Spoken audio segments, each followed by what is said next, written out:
আল্লামা সাঈদীর মতো এই কিংবদন্তির হত্যার সঙ্গে জড়িত চূড়ান্ত শাস্তি নিশ্চিত করা হোক। এ মতের পক্ষে রাজি আছেন কারা কারা? হাত উঁচু করে দেখান মুসলমান।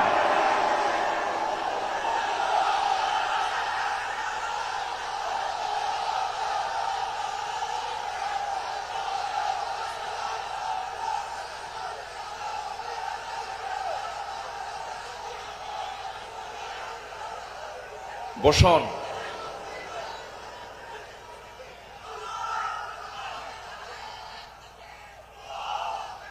বসুন। সম্মানিত ভাইয়েরা, আজকের এই তাফসীর মাহফিলে তার নাম, জি বসুন বসুন বসুন বসুন। আজকের এই তাফসীর মাহফিলে তার যদি নামটা না নেওয়া হয় শুরুতে, বড় কৃপণতা হয়ে যাবে। সম্মানিত বন্ধুগণ, এই মাহফিল আবার 1.5 যুগ পরে শুরু হলো। এই মাহফিলকে তুমি আল্লাহ কিয়ামত পর্যন্ত কবুল করে নাও। এই মাহফিলের শুরু থেকে নিয়ে আজ পর্যন্ত যারা জড়িত আছেন, যারা বেঁচে আছেন, তাদের প্রতি খাস রহমত নাজিল করো, এবং যারা দুনিয়া থেকে বিদায় নিয়েছেন কবরগুলোকে জান্নাতের নূর দিয়ে মুনাফার করে দাও। সম্মানিত ভাইয়েরা, আমি আলোচনার সূচনায় সর্বকালের সর্বযুগের সর্বশ্রেষ্ঠ গ্রন্থ, complete and balanced code of life, আল কোরআন আল মজিদের গুরুত্বপূর্ণ একটি সূরা, সূরাতুত তাওবার একটি আয়াত আমি তেলাওয়াত করেছি। সূরা তাওবার 100 নম্বর আয়াত আমি তেলাওয়াত দিয়ে শুরু করেছি।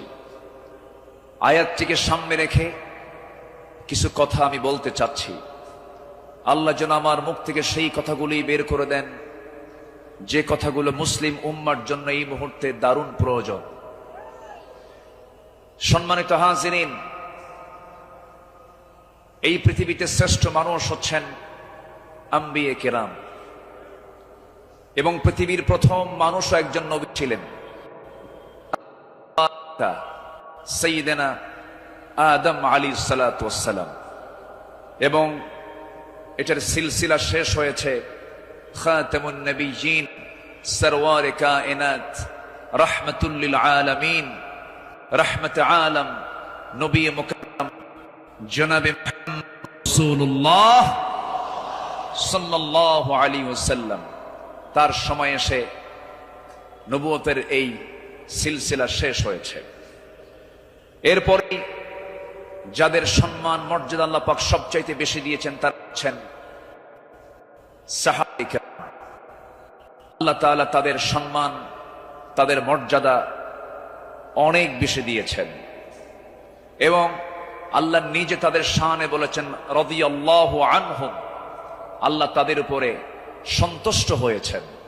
আল্লাহ নিজে যদি বলেন আমি তাদের উপরে সন্তুষ্ট হয়েছি, তাদের হবে জান্নাত হবে, এটাই স্বাভাবিক।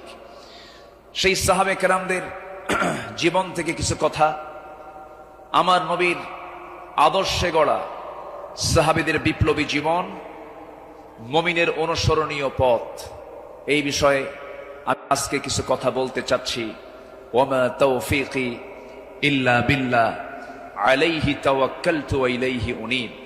আসুন সোজা আমরা আলোচনার দিকে চলে যাই। যেহেতু এক রাত আমি পেয়েছি, আল্লামা সাঈদ রাহিমাহুল্লাহ এমন একজন ব্যক্তি ছিলেন, একটানা একজন আলোচক 5 দিন একই প্ল্যাটফর্মে কথা বলেছেন।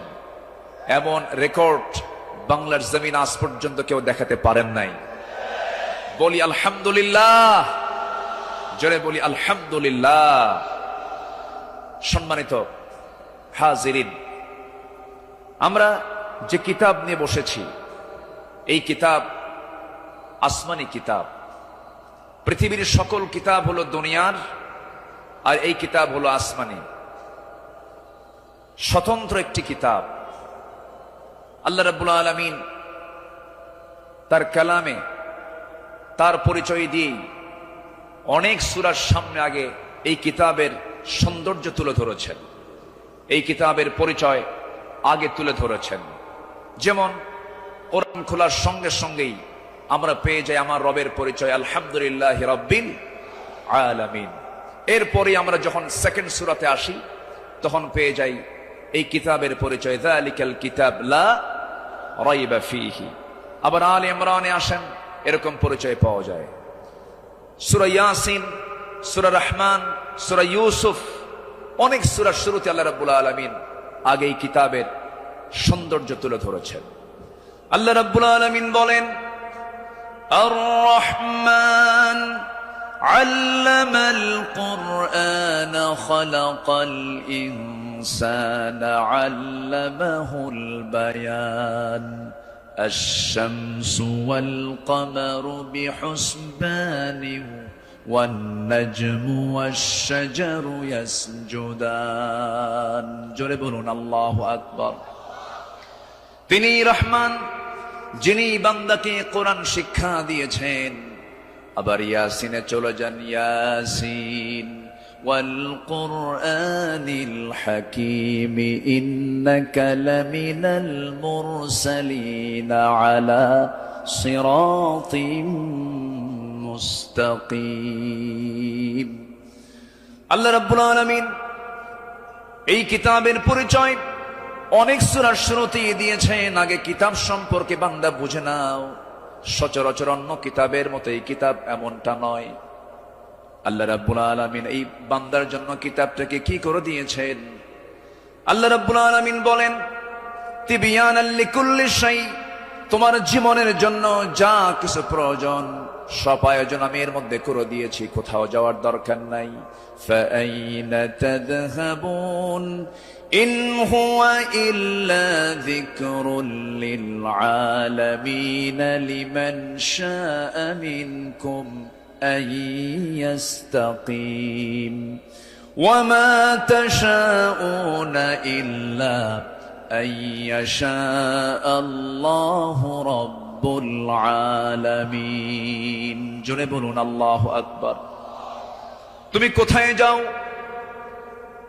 কোন পথে দৌড়াচ্ছ, দুনিয়ার কোন তন্ত্র মন্ত্রের দিকে দৌড়াও, দুনিয়ার কোন আইনের দিকে দৌড়াও, এই পৃথিবীতে ৭০ থেকে ৮০টি মানব রচিত মতবাদ আছে। সমস্ত মতবাদকে তোমার ধিক্কার মারতে হবে, পচা বস্তাগুলোকে ফেলে দিয়া আল্লাহর আহ্বান হলো ইন হুয়া ইল্লা যিকির, এই জিকিরের দিকে চলে আসো। কোরআন তোমাকে সুপারিশ করে জান্নাতের দরজায় পৌঁছায়া দেবে। কোরআনের দল ছাড়াও এই দেশে আরো দল আছে না নাই? আসতে বলবেন না, আছে না নাই? ইসলামী দল ছাড়া আরো দল এই দেশে আছে না নাই? কিন্তু আল্লাহর কাছে মনোনীত দল একটাই, ইন্নাদ-দীনা ইনদাল্লাহিল ইসলাম। ইসলাম ছাড়া অন্য কিছু যে গ্রহণ করবে, সোজা কথা আল্লাহ পাক বলে দিচ্ছেন, ওয়ামান ইয়াবতাগি গায়রাল ইসলামি দীনান ফালান ইউকবালা মিনহু। যে ব্যক্তি জীবন বিধান হিসাবে, দল হিসাবে ইসলামকে বাদ দিয়ে অন্য কোন দিনকে গ্রহণ করবে, তার কোনো কিছুই গ্রহণ করবেন না। তিনি কে? এই কথা কে বলেছেন? অতএব দল করতেই হবে, সেই দল হতে হবে কার দল? আসতে বলবেন না, কার দল? আল্লাহ রাব্বুল আলামিন বলেন, ইন্নামা ওয়ালিয়্যুকুমুল্লাহু ওয়া রাসূলুহু ওয়াল্লাযীনা আমানুল্লাযীনা ইউকিমুনাস সালাতা ওয়া ইউতুনাস যাকাতা ওয়া হুম রাকিউন ومن يتولى الله ورسوله والذين آمنوا فإن حزب الله هم الغالبون। যারা আল্লাহর দল করবে তারাই বিজয়ী হবে। ঘোষণাকার, ঘোষণাকার আল্লাহ। ছাড় দেন কিন্তু ছেড়ে দেন না, ঠিক কিনা? ছাড় দেন কিন্তু ছেড়ে দেন না। দেখেন না, যাওয়ার রাস্তা পাইল না, শেষে ভাঙ্গা হেলিকপ্টারে বিদায় নিল। ঠিক কিনা? যুগে যুগে যারাই আসমানি কিতাব নিয়ে ষড়যন্ত্র করেছে, যুগে যুগে যারাই জগতের শ্রেষ্ঠ সন্তান আলেমদেরকে নিয়ে ষড়যন্ত্র করেছে, তাদের অবস্থায় ফিরআউনদের মতো হয়েছে, হামানদের মতো হয়েছে, নমরুদদের মতো হয়েছে। সম্মানিত ভাইরা, এই কোরআনকে আমরা মানব শুধু নামাজে না সমাজেও? এই কোরআনকে মানতে হবে এক জায়গায় না সব জায়গায়? সব জায়গায় মানব। জোরে বলি ইনশাআল্লাহ। এর মধ্যে কোনো তথ্য বাদ পড়েনি,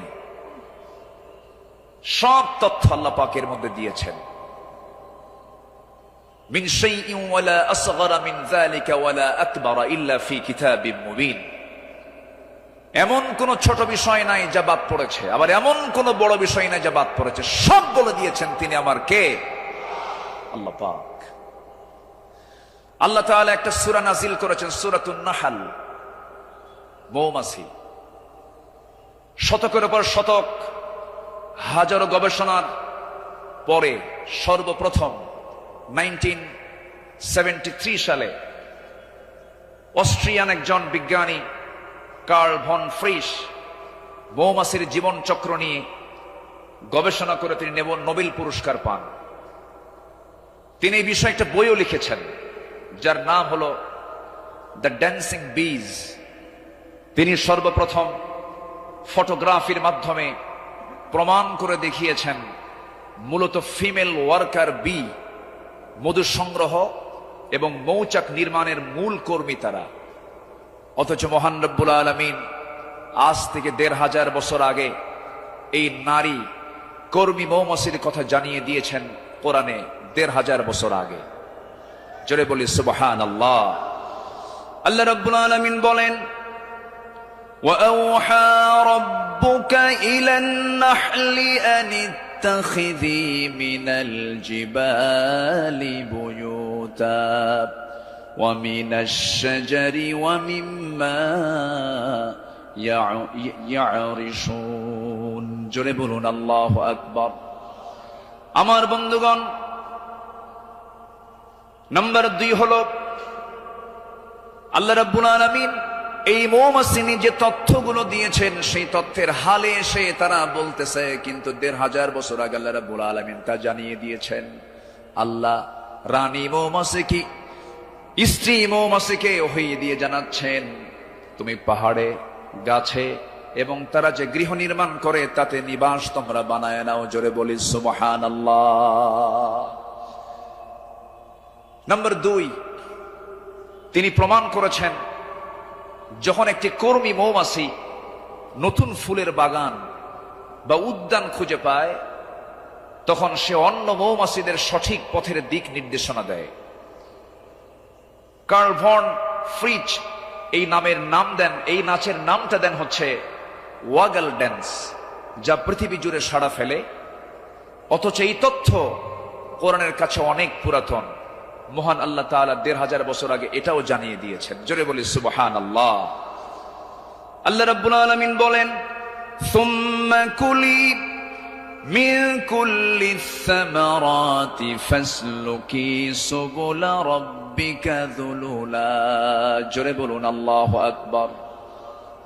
তুমি প্রত্যেক ফল থেকে আহার করো এবং তুমি আমার রবের সহজ পথে চলো। আল্লাহু আকবার।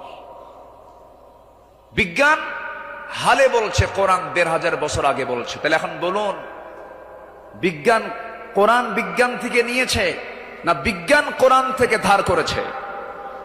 বিজ্ঞান কোরআন থেকে ধার করেছে। এখানে শেষ নয়।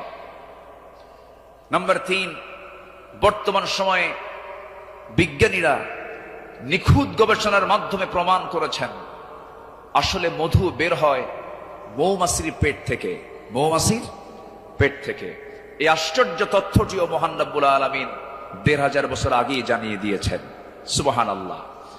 আল্লাহ রব্বুল আলামিন বলেন, ইয়াখরুজু মিন বুতুনিহা শারাবুম মুখতালিফুন আলওয়ানুহু ফীহি শিফাউন লিন্নাস।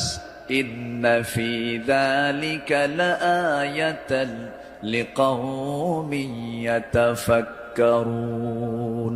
জোরে বলুন আল্লাহু আকবার। তার পেট থেকে এমন পানীয় বের হয় যা রং ভিন্ন ভিন্ন, যাতে রয়েছে মানুষের জন্য রোগ নিরাময়। নিশ্চয় এতে নিদর্শন রয়েছে সেই কওমের জন্য যারা চিন্তা করে। জোরে বলি সুবহানাল্লাহ। আল্লাহ তাআলার কি একটা ফার্মাসিউটিক্যাল কোম্পানি, কি বিশাল বড় একটা ফ্যাক্টরি আল্লাহ পাক মৌমাছিকে এই দায়িত্ব দিয়ে দিয়েছে। 1 পাউন্ড মধু বানাতে 550 মৌমাছিকে প্রায় 20 লাখ ফুলে ভ্রমণ করতে হয়। সুবহানাল্লাহ বলবেন না? সেখানে একটা কর্মী মৌমাছিকে 80,000 কিলোমিটার পথ অতিক্রম করতে হয়। অন্য একটি গবেষণায় এসেছে 14.5 লাখ কিলোমিটার পথ অতিক্রম করতে হয়, যা দিয়ে পুরো পৃথিবীটাকে 3 বার প্রদক্ষিণ করা সম্ভব। শুধু 1 পাউন্ড মধু তৈরিতে মৌমাছির এত কষ্ট করতে হয়। আল্লাহু আকবার বলে। মহান আল্লাহ তাআলা এই মৌমাছির মধ্যে সঠিক পরিমিত তাপমাত্রা বোঝার মতো আশ্চর্য একটা ক্ষমতা দিয়েছেন। মৌচাকের সঠিক তাপমাত্রা 35 ডিগ্রি সেলসিয়াস থাকা প্রয়োজন। যদি কখনো তাপমাত্রা এর কম 30 ডিগ্রিতে নেমে আসে, তখন মৌমাছিগুলো সবাই একত্রিত হয়ে তাদের ডানাগুলো ঝাঁপিয়ে তাপমাত্রা বৃদ্ধি করে।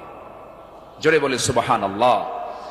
আবার যদি কখনো তাপমাত্রা যদি বেড়ে যদি 40 ডিগ্রি হয়ে যায়, তখন আবার তারা উল্টো দিকে ডানা ঝাপচিয়ে মৌচাকে তাপমাত্রা ঠান্ডা করে। তখন আবারও 35 ডিগ্রি তাপমাত্রায় নিচে স্বাভাবিক হয়ে যায়, নিচে নেমে আসে। এগুলো কার কুদরত? আসতে বলবেন না, কার কুদরত? আল্লাহর কুদরত।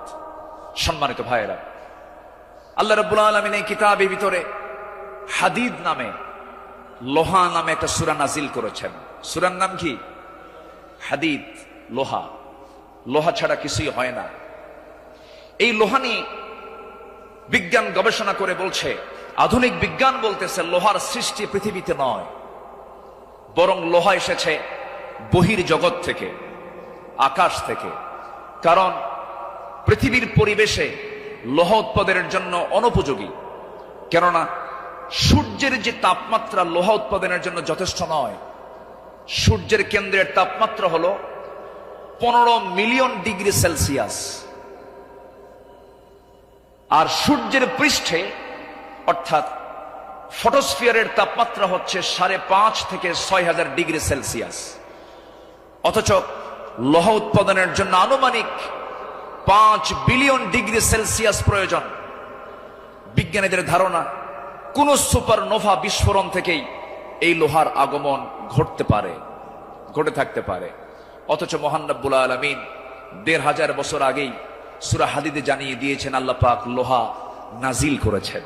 সুবহানাল্লাহ বলবেন না? আল্লাহ রাব্বুল আলামিন বলেন, وَأَنزَلْنَا الْحَدِيدَ فِيهِ بَأْسٌ شَدِيدٌ وَمَنَافِعُ لِلنَّاسِ। সূরাতুল হাদিদ আয়াত নম্বর 25। মহান রব্বুল আলামিন বলেন, আমি লোহা নাজিল করেছি যাতে রয়েছে প্রচন্ড শক্তি, মানুষের জন্য বহুবিধ উপকার। জোরে বলি সুবহানাল্লাহ। তাহলে বিজ্ঞান এগুলো প্রমাণ করেছে না কোরআন থেকে ধার করেছে? কোরআন থেকে ধার করেছে। বিজ্ঞান দিয়ে কোরআন যাচাই হবে না, কোরআন দিয়ে বিজ্ঞান যাচাই হবে। কোন আইন দিয়ে কোরআনকে ব্যর্থ করার চেষ্টা করলে সে ব্যর্থ হবে। কোরআন দিয়ে পৃথিবীর সকল আইনকে ব্যর্থ করতে হবে। যারা বলেন কোরআন আর রাজনীতি ভিন্ন বিষয়, তাদের নতুন করে ঈমান আনতে হবে।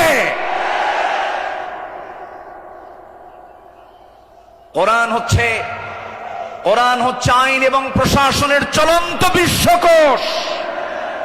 এটি দিয়েই নামাজ যেমন চলতে পারে, সমাজও চলতে পারে। কোরআন দিয়ে ক্যান্টনমেন্ট চলবে, কোরআন দিয়ে প্রশাসন চলবে। কোরআন দিয়ে চলতে পারে না এমন কোন প্ল্যাটফর্ম নেই, কোরআন দিয়ে সব চলবে, এটাই স্বাভাবিক। এই বিশ্বাস যার আছে তার ঈমান আছে, এই বিশ্বাস যার নাই তার ঈমান নাই, নাই, নাই।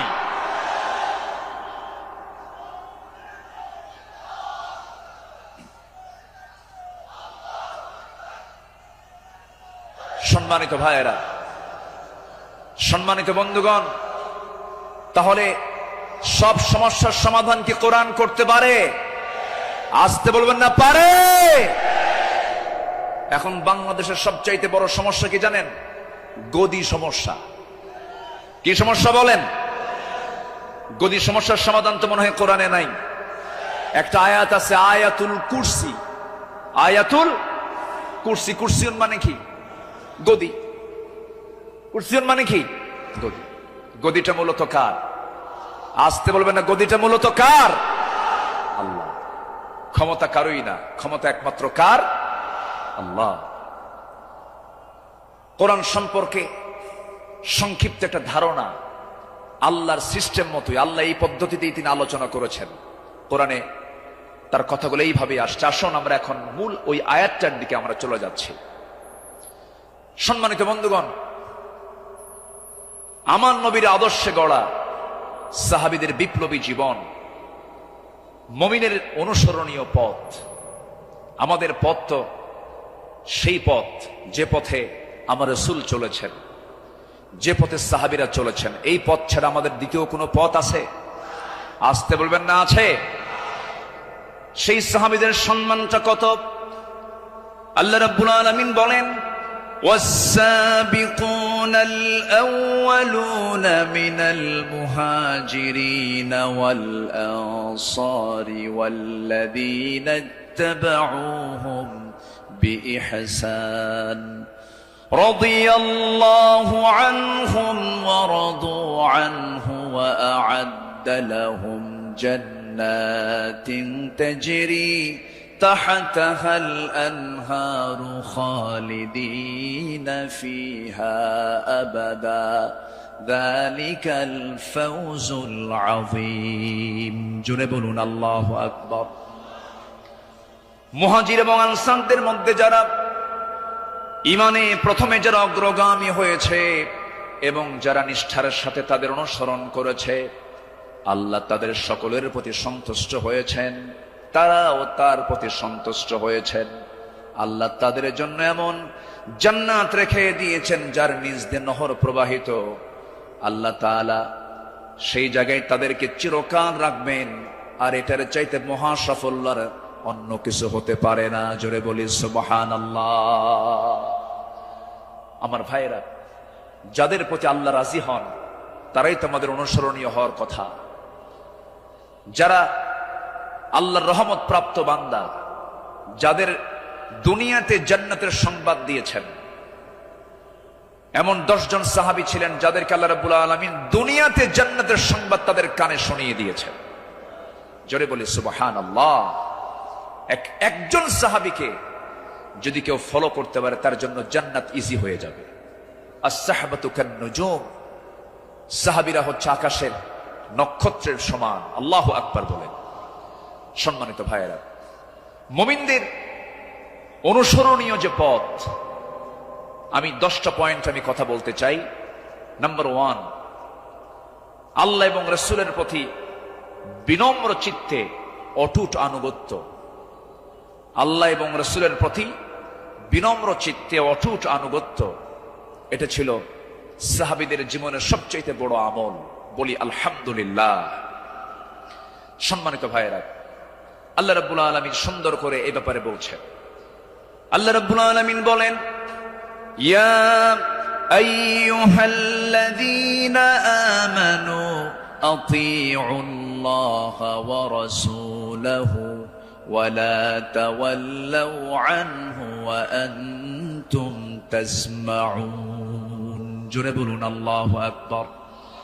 সূরাতুল আনফাল আয়াত নাম্বার 20, মহান রব্বুল আলামিন বলেন, হে বিশ্বাসীরা, তোমরা আল্লাহ এবং তার রাসূলের তোমরা আনুগত্য করো। তার নির্দেশ শ্রবণ করার পরেও তার আনুগত্য থেকে তোমরা কখনো মুখ ফিরিয়ে নেবে না। আল্লাহ রাব্বুল আলামিন সুন্দর করে হুকুম আকারে দিয়েছেন। আমার বন্ধুগণ, আনুগত্য ছাড়া, ইত্তেবা ছাড়া বান্দা কখনো জান্নাত পেতে পারে না। মহান রব্বুল আলামিন আরেক জায়গায় সুন্দর করে কমন একটা আয়াত বলে দিয়েছেন, ইন কুনতুম তুহিব্বুনাল্লাহা ফাত্তাবিউনি ইউহিব্বুকুমুল্লাহু ওয়া ইয়াগফির লাকুম যুনুবাকুম ওয়াল্লাহু গফুরুর রহিম। জোরে বলুন আল্লাহু আকবার। কি মুহাম্মদ সে वफा तूने तू हम तेरे है, ये है जहां चीज है क्या लौह कलम तेरे है। মুহাম্মদকে যদি ভালোবাসো, ভালোবাসা পাবে আমার, লৌহ কলম লুভিবে তোমরা, মাটির পৃথিবী সেকোন ছাড় সব পেয়ে যাবে, কিন্তু নিজের জীবনের চাইতে রাসূলকে বেশি ভালোবাসতে হবে এবং তার ইত্তেবা করতে হবে। সাহাবীরা তা দেখিয়ে দিয়েছেন তাদের প্র্যাকটিক্যাল লাইফে। ইতিহাস সবার, ইতিহাস তো একই, সবার কম বেশি জানা আছে। একজন সাহাবী ছিলেন যিনি রাসূলকে কি পরিমাণ ভালোবেসেছেন। আমার নবীজি বদর যুদ্ধের ডাক দিয়েছেন। বদর যুদ্ধের দিন আমার নবীজি রোজা ভাঙ্গার নির্দেশ দিয়ে বললেন, সাহাবীরা কে আছো, আমার ডাকে সাড়া দিয়ে বদর প্রান্তরে পৌঁছবে। তোমরা কি জানো আজকের এই দিন হচ্ছে সেই দিন যেদিন সন্তান পিতার বিরুদ্ধে যুদ্ধে নামবে। আজকের দিন তো সেই দিন যেদিন পিতা তার সন্তানের বিরুদ্ধে যুদ্ধে নামবে। আজকে গোত্র গোত্রের যুদ্ধ, আত্মীয় আত্মীয়র যুদ্ধ, জামাই শ্বশুরের সামনে মুখোমুখি হয়ে যাবে। তোমরা কি পারবে আজকের এই যুদ্ধের ময়দানে আমার আনুগত্যের মধ্য দিয়ে বাতিলদের মোকাবেলা করতে? সাহাবীরা সামনে দাঁড়িয়ে বললেন, ইয়া রাসূলুল্লাহি, আমরা রোজাও রাখবো, বাতিলদের বিরুদ্ধে মোকাবেলার সামনে দাঁড়িয়ে যাব। আমার রাসূল বললেন, আজকের দিনে রোজা রাখার প্রয়োজন নেই, ফাইদ্দাতুম মিন আইয়ামিন উখর, চলো আমরা জিহাদের প্রস্তুতি নিয়ে ফেলি। আমার নবীজি যুদ্ধের ময়দানে হাজির হয়ে গেলেন। আমার নবীজি যুদ্ধের ময়দানে যখন দাঁড়ালেন, 313 জন সাহাবী নিয়ে বদর নামক প্রান্তরে, রমজান মাস, আমার নবীজির সামনে যখন দাঁড়ালেন, যুদ্ধ শুরু হয়ে গেছে। ওই যুদ্ধের ময়দানে 313 জন সাহাবীর ভিতরে 2 জন সাহাবী ছিলেন, তাদের বয়স একদম কম ছিল, মুআজ এবং মুআজ। এই 2 জন ছোট্ট সাহাবী, 11 এবং 13 বছর বয়স। এই 2 জন সাহাবী নবীর কাছ থেকে পারমিশন নিয়ে নিলেন, যুদ্ধের ময়দানে গিয়া প্রথম কাতারে দাঁড়ায় গেছে। এক সাহাবীকে ডাক দিয়ে বলছে, ও আমার চাচা আবু জেহেল কোথায়? আবু জেহেল দিয়ে কি করবা? সঙ্গী সঙ্গী ছোট্ট 2 জন দারাজ গলায় দারাজ কণ্ঠে বলে ফেলতেছে, আমরা শুনেছি আবু জেহেল নাকি রাসূলকে খুব কষ্ট দিত, খুব জুলুম করত। আজকে আমরা কারো বিরুদ্ধে যুদ্ধ করতে আসি নাই, আবু জেহেলকে আজকে দুনিয়া থেকে বিদায় করার জন্য আজকে আমরা যুদ্ধে হাজির হয়েছি। ছোট্ট বাচ্চা মানুষ, ছোট কিন্তু ইমান খুব বড়, মজবুত ইমান। এই ছোট্ট বাচ্চার কথা শুনে ওই সাহাবী আশ্চর্য হয়ে গেলেন। সাহাবী আশ্চর্য হয়ে বলতেছে, তোমরা কি তাকে সত্যি হত্যা করবে নাকি? হত্যা করব। ওই যে দেখা যায় ঘোড়ার পিঠে বসে আছে, 2 দিকে পা ছেড়ে দেওয়া। শুধু বলতে দেরি হয়েছে, যেতে দেরি হয় নাই। সিংহের মতো গর্জন দিয়া বাস পাখির মতো উড়ন্ত হয়ে দৌড় মারা শুরু করে দিয়েছে। আবু জেহেলের 2 পাশে 2 জন দাঁড়ায় গেছে। লোকজন টের পায় না এটা কোন গ্রুপের মানুষ। 2 জন ছোট্ট বাচ্চার হাতে ছোট্ট তরবারি ছিল, এত জোরে সজোরে আঘাত করেছে 2 জন মিলে। আল্লাহু আকবার বলে আবু জেহেল ওই যে জমিনে ধরাশয়ী হয়ে পড়ে গেছে, কোমর সোজা করে আবু জেহেল আর দাঁড়াতে পারে নাই। এইদিকে বড় ভাই মুআজের পিছন থেকে একজন কাফের এসে তার ডান হাতে পিছন দিক থেকে তরবারির যখন একটা আঘাত দিয়েছে, এক আঘাতে তার ডান হাতটা চামড়ার সঙ্গে ঝুলতে লাগলো। ঝনঝন করে তরবারি পড়ে গেছে। যুদ্ধ করবেন কেমনে? তার ডান হাতটা ঝুলতেছে চামড়ার সাথে। দৌড় মেরে চলে গেছেন, বাম হাতে তরবারি তুলে নিয়েছেন, যুদ্ধ থামালেন না। যুদ্ধ চালাতে গিয়ে দেখা গেল ডান হাতটা চামড়ার সঙ্গে ঝুলে আছে, ঝুলন্ত হাতটা এসে বাম হাতে বারবার ধাক্কা খাচ্ছে, ডিস্টার্ব হচ্ছে মনে করে ঝুলন্ত ডান হাতটা বাম্পার নিচে রেখে এত জোরে টান মারলেন, এক টানে হাতটা ছিটকে পড়ে গেল।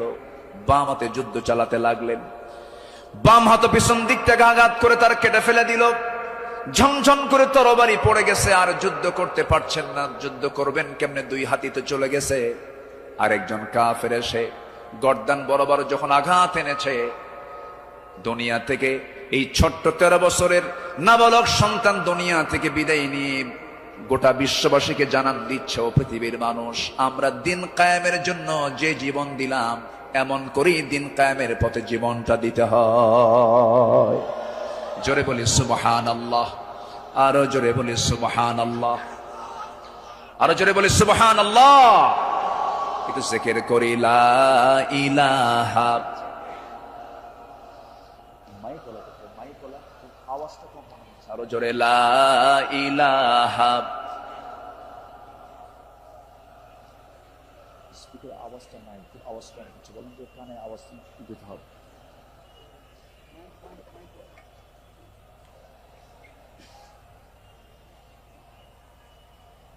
আওয়াজটা বাড়াও, আওয়াজটা দাও, আওয়াজ কমে গেছে। আরো জোরে লা ইলাহা, আরো জোরে লা ইলাহা, লা ইলাহা, লা ইলাহা ইল্লাল্লাহু মুহাম্মাদুর রাসূলুল্লাহ সাল্লাল্লাহু আলাইহি ওয়াসাল্লাম। আমার বন্ধুগণ, আমার নবীজি আল্লাহর পথে যত হাজারো বিপদ এসেছে, বিনম্র চিত্তে অটুট আনুগত্য আমার নবীজি আল্লাহর করেছেন। তার বড় একটা প্রমাণ হলো, একটু শুনুন, কান লাগায়া। কতগুলো শুনেছি, বারবার শোনার প্রয়োজন আছে। নবীজি তার জীবনের সবচাইতে বেশি মার খেয়েছেন দুই জায়গায়, একটা হলো তায়েফের ময়দান, আরেকটা হচ্ছে উহুদের ময়দান। তায়েফের ময়দানের আঘাতটা আমার নবীজির যে পরিমাণ লেগেছিল, মাথা থেকে পা পর্যন্ত ক্ষত বিক্ষত হয়ে পড়েছিল, এমন কোন জায়গা নেই যে জায়গায় নবীজির দাগ ছিল না। উহুদের ময়দানে তিনি দাঁত হারিয়েছেন। খন্দকের পরীক্ষা খনন করতে গিয়ে তিনি তার কোমর হারিয়েছেন। যখন পরীক্ষা খনন করতে গেছেন, 4 দিনের না খাওয়া রাসূল পরীক্ষা খনন করতে গিয়ে ওই যে কোমর কুঁজো হয়ে গিয়েছিল, মৃত্যুর দিন পর্যন্ত আমার নবীজি কোমর সোজা করে দাঁড়াতে পারেন নাই। এত বড় কঠিন মুসিবতের সম্মুখীন আমার নবীজি হয়েছেন। সবচেয়ে কঠিন টাইম চলে গেছে হলো তায়েফের ময়দানে। বুক ভরা আশা নিয়ে কালেমার দাওয়াত দিতে গেছেন, কিন্তু সেই জায়গায় গিয়ে আমার নবীজি ফুল পেয়েছেন না পাথর পেয়েছেন? ফুল পেয়েছেন না পাথর পেয়েছেন? পাথর পেয়েছেন। কিন্তু আমার নবীজি রক্তাক্ত অবস্থায় পড়ে থাকলেন। জুতার তলার সঙ্গে পায়ের তলার জমাট বেঁধে গেছে, নবীজি দাঁড়াতে পারছেন না, সেন্সলেস হয়ে পড়েছিলেন। কিন্তু যখন হোশটা ফিরে আসলো, মালাকুল জিবাল এসে নবীকে লক্ষ্য করে বলছেন, ইয়া রাসূলুল্লাহ, 2 দিকের পাহাড় দিয়ে চাপা দিয়ে এদেরকে আমি শেষ করে দিই, আপনি শুধু অর্ডার করেন। জবাবে আমার রাসূল বললেন, লা বাল আরজু আন ইউখরিজাল্লাহ মিন আসলাবিহিম মান ইয়াবুদুল্লাহ ওয়াহদাহু লা ইউশরিকা বিহি শাইআন। সহিহ মুসলিমের হাদিস এসেছে, রাসূল বললেন, না না ও ফেরেশতা, এদেরকে চাপা দিয়ে মেরো না। আমি আশা করি এদের ঔরস থেকে যে সন্তান জন্ম নেবে তারা আল্লাহর ইবাদত করবে। জোরে বলি সুবহানাল্লাহ। রাসূল তাদেরকে মাফ করে দিয়েছেন। আমার বন্ধুগণ, আমার নবীজি আনুগত্য কাকে বলে আল্লাহ রাসূল তা শিখিয়ে দিয়েছেন, সাহাবাদের জীবনে তা শিখিয়ে দিয়েছেন। সাহাবে কেরাম রাসূলকে জীবন দিয়ে ভালোবেসেছেন। মিকদাদ রাদিয়াল্লাহু তাআলা আনহু রাসূলকে সামনে দাঁড় করিয়ে বলছেন, ইয়া রাসূলুল্লাহ, ওয়াল্লাহি ইয়া রাসূলুল্লাহ লা নাকুলু কামা ক্বালাত বানু ইসরাঈল লিমূসা ফাযহাব আনতা ওয়া রাব্বুকা ফাকাতিলা ইন্না হাহুনা কাঈদুন ওয়ালাকিন্নানা নুকাতিলু আন ইয়ামিনিক ওয়া আন ইয়াসারিক ওয়া মিন বাইনি ইয়াদাইক ওয়া মিন খালফিক। জোরে বলি আল্লাহু আকবার। হে রাসূল, আমাদের কেমন পাবেন না? যেমন করে মুসার উম্মত মুসাকে বলেছেন, এমন করে আমরা তা বলবো না। আপনাকে বলবো, আমরা আপনার ডান থেকে বাম থেকে সামনে থেকে পিছন থেকে যখন ডাক দিবেন বাতিল শক্তির মোকাবেলায় ঝাঁপ দিয়ে পড়বো। জোরে বলি আল্লাহু আকবার। আমার নবীর চেহারায় আনন্দের ঝলকানি প্রকাশ পেল। সাহাবীরা আমার নবীর চতুর্পার্শ্বে সবসময় ছায়া দিয়ে রেখেছেন। জীবনের চাইতে তারা রাসূলকে বেশি ভালোবেসেছেন। আনুগত্য কাকে বলে? এই পৃথিবীতে প্রধান কাতারে যারা ছিলেন তারা হচ্ছেন সাহাবায়ে কেরাম। সাদ ইবনে মুআজ রাদিয়াল্লাহু তাআলা আনহু বদর যুদ্ধের দিন মৃত্যুর ভয় না করে নবীর আনুগত্যে দাঁড়িয়ে দীপ্ত কণ্ঠে বলেছিলেন, ফাওয়াল্লাযী বাআসাকা বিল হক লাউ ইসতা'রাদতু বিনা হাযাল বাহরা ফাকুদতাহু লাখুদনাহু মা'আক। সেই সত্যের কসম যিনি আপনাকে সত্য সহ প্রেরণ করেছেন, যদি আপনি আমাদেরকে আজকে সমুদ্রের দিকে অগ্রসর হতে বলেন তাতেও প্রবেশ করেন, আমরা সাথে সাথে আপনার অনুসরণ করে আমরাও সমুদ্র বক্ষে ঝাঁপ দেব, কোনো পরোয়া করব না। জোরে বলি আল্লাহু আকবার। আমার বন্ধুগণ, নাম্বার 2 আমরা চলে আসি দান এবং দানশীলতায় রাসূলের আদর্শ এবং সাহাবীদের অনুসরণ। আমার নবীজির দান, তার যে দানশীলতার ব্যাপারে হাদিস এসেছে, তিনি প্রবাহিত বাতাসের মতো দান করতেন। কানা রাসূলুল্লাহ সাল্লাল্লাহু আলাইহি সাল্লাম আজওয়াদান নাস ফালা রাসূলুল্লাহ সাল্লাল্লাহু আলাইহি সাল্লাম আজওয়াদু বিল খাইর মিনার রিহিল মুরসালা। আমার নবীজি প্রবাহিত বাতাসের মতো তিনি দান করতেন। যখন শুরু করতেন দান থামতো না, অবারিত দান করতেন। জোরে বলি সুবহানাল্লাহ।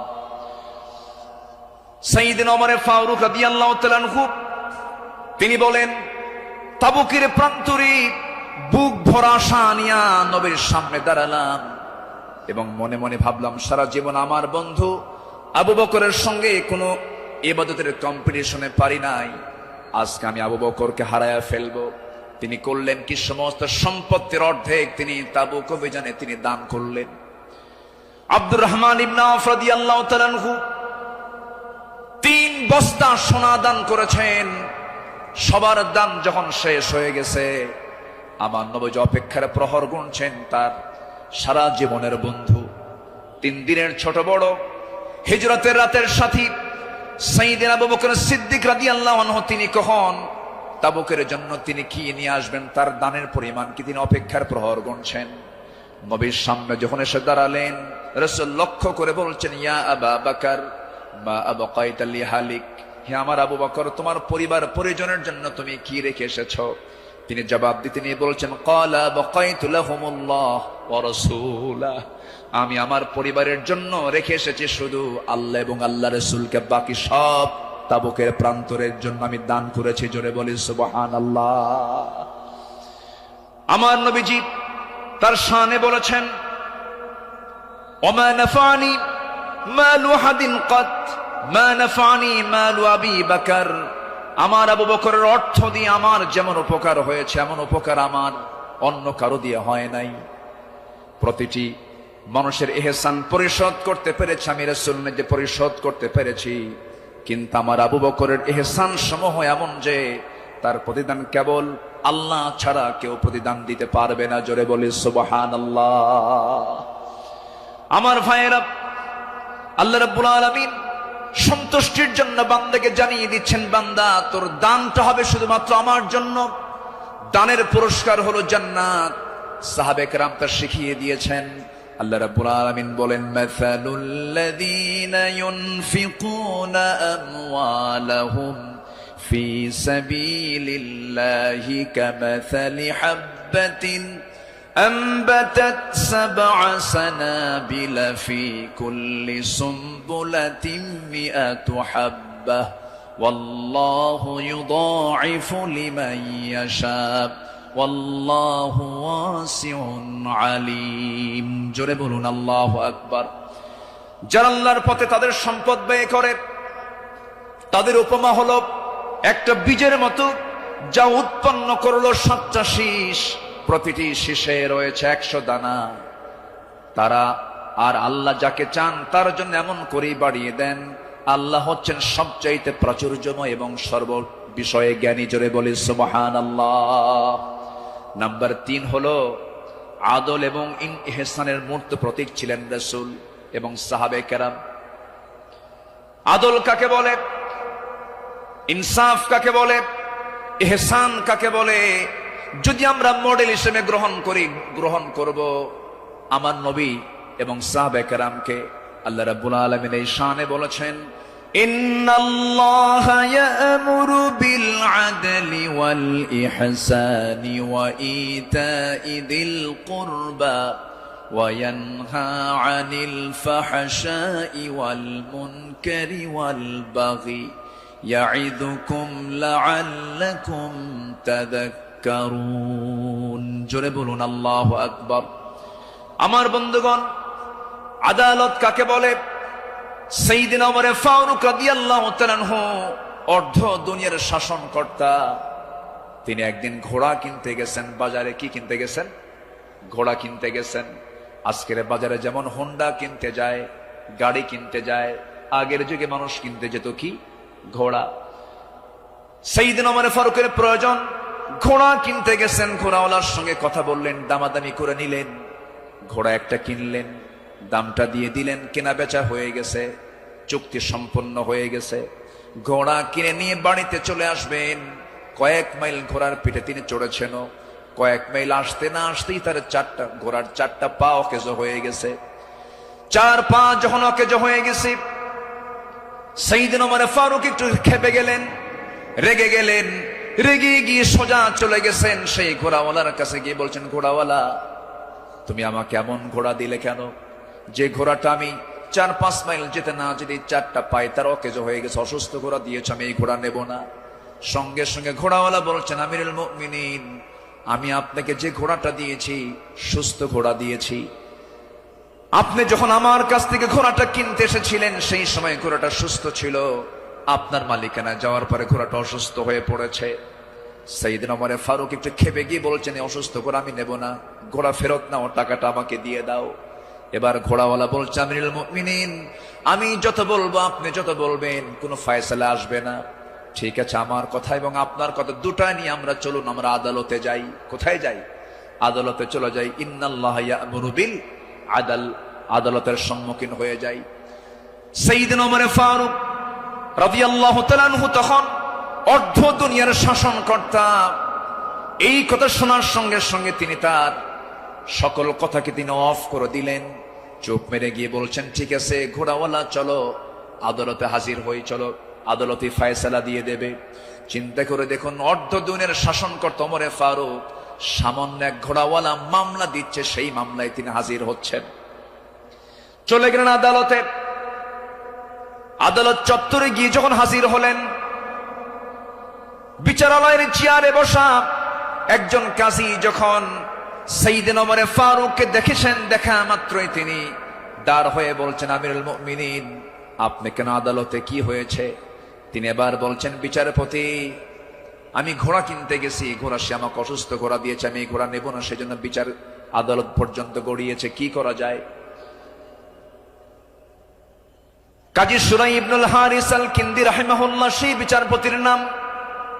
তিনি বলছেন, আমিরুল মুমিনিন, দুপক্ষের কথাই তো শুনতে হবে। দুপক্ষের কথাই তিনি শুনলেন। ঘোড়াওয়ালাও তার বক্তব্য দিল, খলিফাতুল মুসলিমিন তিনিও তার বক্তব্য পেশ করলেন, তার কথাগুলো বললেন।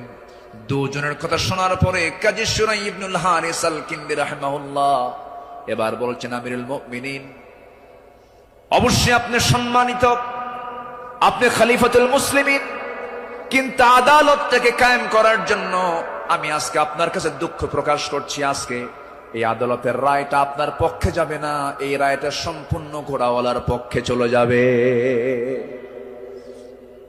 আমি আপনাকে বুঝাইয়া দিচ্ছি। এবার তিনি বলছেন, আমিরুল মুমিনিন, আপনি আমার সামনে যে কথা বলছেন, আপনি এই জায়গা থেকে সুস্থ অবস্থায় বাড়ি পর্যন্ত ফিরবেন, তার কোনো গ্যারান্টি আছে নাকি? না, গ্যারান্টি নাই।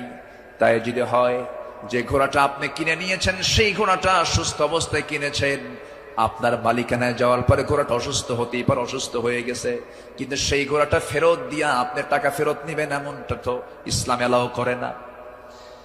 সাইয়েদনা ওমর ফারুক রাদিয়াল্লাহু তাআলা আনহু একটা কথাও বললেন না। আদালত চত্বর থেকে তিনি বের হয়ে গেলেন। পরের দিন তিনি মাজলিসে শুরার বৈঠকে বসলেন, সবাইকে জানান দিলেন যে আমার সমস্ত উপস্থিত সমস্ত পরামর্শ সভার সদস্যবৃন্দ, গতকালকে আমি একজন বিচারপতি পেয়েছি, এত বড় আদিল মানুষ আমি দেখি নাই। এত বড় আদিল, ইমামুন আদিল, এত সুন্দর রায় সে দিয়েছে, তার এত বড় সাহস। সে ব্যক্তির দিকে তাকায় নাই, সে আইনের দিকে তাকাইছে, আদালতের দিকে তাকাইছে। আমি ওমর আমার বিরুদ্ধে সে রায় দিয়েছে, এই লোকটাকে সাধারণ বিচারপতি না বানায় তাকে কেন্দ্রীয় বিচারপতি বানায় দিলাম। আল্লাহু আকবার বলেন।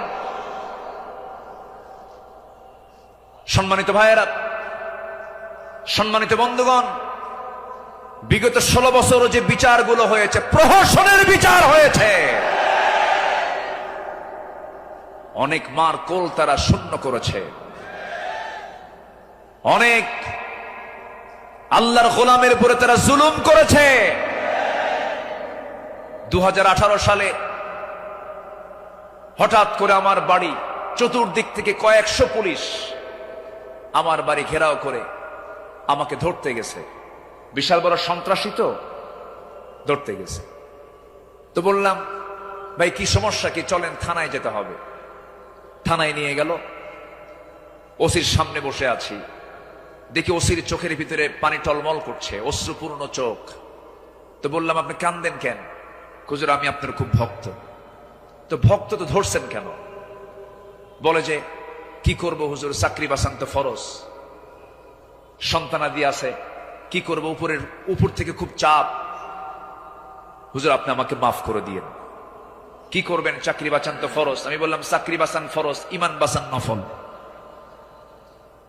মামলা একখান দিয়া চালান দিয়ে দিল, কোর্টে না মঞ্জুর করলো, কোনো মঞ্জুর হবে না। সেখান থেকে নিয়ে চলে গেল জেলখানায়। জেলখানায় ঢুকলাম, ঢুকেই দেখি 80-85 বছরের এক বুড়া মানুষ আমারে দেখে লম্বা একখান সালাম দিয়ে বলে, হুজুর আপনি জেলখানায় ঢুকলেন, খুব খুশি হলাম। তো বললাম, ঢুকলাম জেলখানায়, খুশি হলেন আপনি, ব্যাপারটা কি? বলে, হুজুর দূর থেকে ওয়াজ শুনি, দূর থেকে আলোচনা শুনি, কাছে যেতে পারি না, মুসাফা করতে পারি না, একটু মনের কথাগুলো বলবো তাও পারি না। কত সুন্দর আপনি আমার কাছে ধরা দিলেন, দোয়া করে জেলখানায় থাকে। তো আমি এখন উল্টা মুরব্বীকে বললাম, চাচা আপনি জেলখানায় কেন এই বুড়া বয়সে, নাতিপুতি থুইয়া? তো বলতেছে, বাবা কি বলবো, বোমা হামলা, বোমা হামলা। কে মানে? আমার নামে বোমার মামলা দিয়েছে, আমি নাকি বোমা মেরেছি। বাবা বলো তো, এই 80 বছরের বুড়ার হাতে যদি বোমা তুলে দেওয়া হয়, সেই বোমা লক্ষ্যে যাবে না নিজের মাথায় পড়বে? এ আচরণ করেছে তারা 16 বছর। ফেরাউন বেঁচে ছিল, ফেরাউন পৃথিবীতে বেঁচে ছিল 1600 বছর, এরা ছিল 16 বছর। সংখ্যার যে মিল হলো কেমনে বুঝলাম না। ফেরাউনের যে চরিত্র, এদের সেই একই চরিত্র তারা প্রকাশ করেছিল 16 বছর। দাড়ি দেখলেই, টুপি দেখলেই তাদেরকে জঙ্গিবাদীর তকমা লাগায় মামলা দিত। রাস্তার ফকির পর্যন্ত মামলার শিকার হয়েছে। আল্লাহ পাক একটা পরিবেশ আমাদেরকে উপহার দিয়েছেন, দিন কায়েমের কাজে আমরা এই পরিবেশকে কাজে লাগাবো। জোরে বলি ইনশাআল্লাহ, আরো জোরে বলি ইনশাআল্লাহ। আল্লামা সাঈদী তিনি দুনিয়া থেকে বিদায় নিয়েছেন, তার একটাই স্বপ্ন ছিল, এই বাংলার জমিন শাসন হবে কোন দিন? কোরআন দিয়া। এটাই তার স্বপ্ন ছিল। সেই স্বপ্ন পূরণ করার জন্য আল্লামা সাঈদীকে জীবন দিয়ে ভালোবাসেন আপনারা, আমি বিশ্বাস করি। কারণ শত বছরের ইতিহাসে এমন রেকর্ড নাই। আল্লামা সাঈদীর শুধু ফাঁসির রায় দিয়েছিল, সেই রায়কে কেন্দ্র করে একই দিনে শতাধিক মুসলমান শাহাদাত বরণ করেছিল। সম্মানিত ভাইয়েরা, তার যে স্বপ্ন এই দেশ আল্লাহর জমিন, আল্লাহর দিন কায়েম হোক, সেই জমিনে দিন কায়েম হওয়ার জন্য যদি বুকের তাজা প্রাণ ঢেলে দিতে হয়, বুকের তাজা রক্ত ঢেলে দিতে হয়, জানমাল দিতে হয়, সবাইকে রাজি আছেন? রাজি আছেন কারা কারা? হাত উঁচু করে দেখান মুসলমান।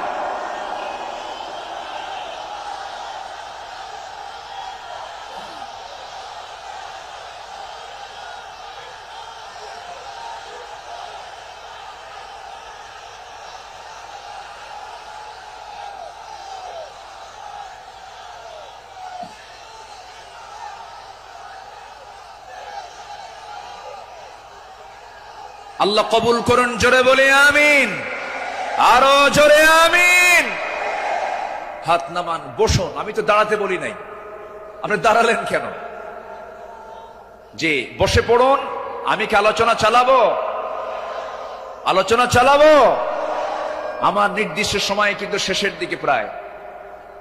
আমি কি আলোচনা চালিয়ে যাব? সবাইকে আমাকে সময় দিবেন? জোরে বলি ইনশাআল্লাহ, আরো জোরে বলি ইনশাআল্লাহ। সম্মানিত ভাইয়েরা, তাদের আদালতটা কি ছিল? সাইয়েদনা ওমর ফারুক রাদিয়াল্লাহু তাআলা আনহু একদিন কোন এক বাজার দিয়ে যাচ্ছিলেন।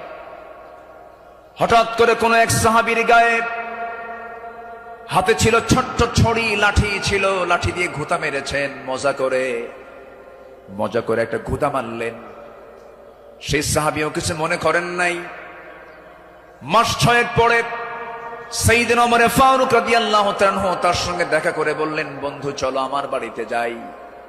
বাড়িতে নিয়ে গেলেন, হাতটা ধরে ক্ষমা চেয়ে বললেন, শোনো আমার ভাইজান, অমুক দিন তোমার শরীরে একটু মজা করে একটু তরবারি কি বলে হাতের ছড়ি দিয়ে লাঠি দিয়ে একটু আঘাত করেছিলাম, কষ্ট পেলে আমাকে মাফ করে দিও। এই যে তোমার হাতে 600 দিরহাম দিয়ে দিলাম, তুমি আল্লাহর ঘর কাবা জিয়ারা করে আসবে। জবাবে সেই সাহাবী বলছেন, আমিরুল মুমিনিন, আপনি আমাকে যে আঘাত করেছেন এটা তো আমার মনেই নাই। সাইয়েদনা ওমর ফারুক বললেন, ও আমার ভাই, আমি যে তোমাকে মৃদু আঘাত করেছি, এটা যদি তুমি কিয়ামতের দিন আমার বিরুদ্ধে যদি আল্লাহর কাছে যদি আদালতে মামলা দিয়ে দাও, আমি জামিন পাবো না। এই জন্য আজকে দুনিয়াতেই তোমার কাছ থেকে আমি মাফ চেয়ে নিলাম। জোরে কোন সুবহানাল্লাহ।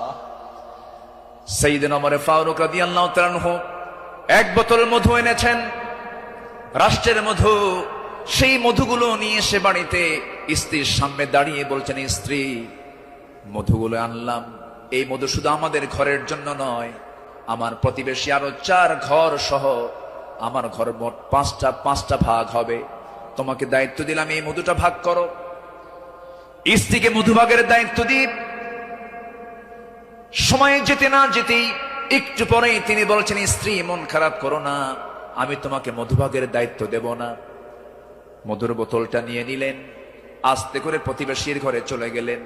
প্রতিবেশীকে ডাক দিয়ে বলছেন, প্রতিবেশী, যে মধুর বোতলটা তোমাকে দিলাম সমান 5 ভাগে ভাগ করবে, একটা ভাগ তুমি আমাকে দিবে, বাকি 4 ভাগ তোমরা সব ভাগ করে নেবে। তিনি তার অংশের মধুটা নিয়ে আসলেন, নিয়ে সেই স্ত্রীর সামনে দাঁড়িয়ে বলছেন, আমার স্ত্রী, আল্লাহর কসম করে বলি, আমি তোমাকে সন্দেহ করিনি, আমি তোমাকে ভালোবাসি। আমি রাষ্ট্র চালাই, তুমি আমার পরিবার চালাও, সন্তানাদির দিকে খেয়াল করো, আমার বড় উপকার তুমি করো। আমি তোমাকে সন্দেহ করে তোমার হাত থেকে মধুর বোতল আমি নেই নাই। আমি নিয়েছি এই কারণটা হলো, এই যে মধু তুমি যখন ভাগ করতে যাবে, যদিও সমান ভাগে ভাগ করবে, কিন্তু মধু হলো তরল জিনিস। এই তরল মধু ভাগ করতে নিয়ে তোমার হাতে যতটুকু মধু লেগে যাবে, 1 ফোঁটা হোক, 2 ফোঁটা হোক, 3 ফোঁটা হোক, এতটুকু মধু আমাদের ভাগে বেশি আসুক এটা চাই নাই। মনে করে মধুভাগের দায়িত্ব আমি অন্যের কাঁধে চাপায়া দিয়েছি। জোরে বলি আল্লাহু আকবার। ইন্নাল্লাহা ইয়া'মুরু বিল আদল ওয়াল ইহসান। আল্লাহু আকবার বলি। নাম্বার 4 হলো 10টা পয়েন্ট, একটু কান লাগান, খরগোশের মতো কানটা একটু খাড়া করে মনোযোগ দিয়ে, সবাই মনোযোগ দিয়ে শুনুন। নাম্বার 4 হলো শ্রেষ্ঠদের কাতারে থেকেও নিরহংকার হয়ে অসহায় সাধারণের সাথে মিশে যাওয়া সাহাবে কেরামদের বৈশিষ্ট্য ছিল, আমার নবীর বৈশিষ্ট্য ছিল।